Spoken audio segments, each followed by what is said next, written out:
এটা সেই শিবরাত্রির দিনকার ভিডিও। বিভিন্ন কারণে এডিট করে উঠতে পারছিলাম না। তো আজকের দিনটা আমি শুরু করেছিলাম, ভিডিও নেওয়া শুরু করেছিলাম সেই দুপুরবেলা 12টার দিকে। বোন বসেছিল আমার হাতের উল্টো দিকটায় মেহেন্দি পরাতে। তো মেহেন্দি দেখুন কত সুন্দর পড়েছে, আর আমার হাতের মেহেন্দিটা দেখুন। এটাই মেহেন্দি আর্টিস্ট আর নর্মালের মেহেন্দির যে পরে তার পার্থক্য। তারপর স্নান টান করে আমি ডালা গোছাতে বসে পড়েছিলাম। আসলে আমি এইসব কাজ পারি না, মোটামুটি শিখছি এখন। আমার মনে হয় আমি তো কিছুই পারি না, সব কিছুই শিখছি।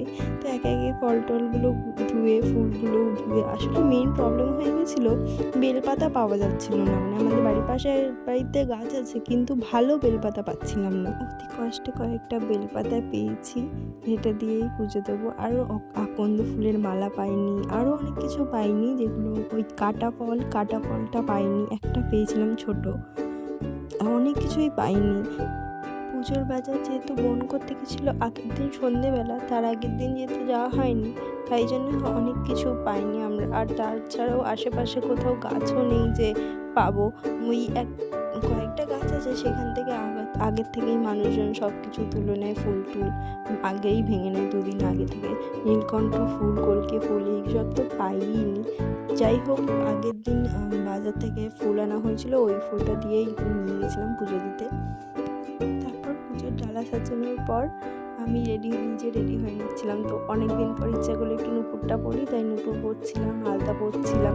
তার মধ্যে আমাদের মহারানী আনায় এসছেন। এবার আমরা আলতা পরবো, উনি পরবেন না, তা হতে পারে না। তারপর ওনার যাওয়ার পর আমরা রেডি হয়ে যাচ্ছিলাম পুজো দিতে যাওয়ার জন্য। আসলে এইবারে পুজোটা পড়েছিল 5টার পরে, 5টা কত থেকে শুরু হয়েছিল, তাই বেলা করেই রেডি হতে বসেছিলাম।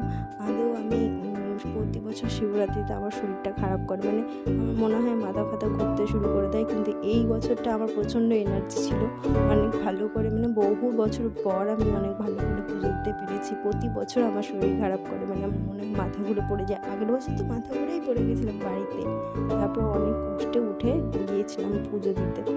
এই বছর অনেক শান্তিতে, অনেক ভালো করে পুজো দিতে পেরেছি। থ্যাংক ইউ ভগবান, আমাকে যেন প্রতি বছর আমি সুস্থভাবে পুজো দিতে পারি। হর হর মহাদেব। আপনাদের সবাইকেও শুভ মহাশিবরাত্রি।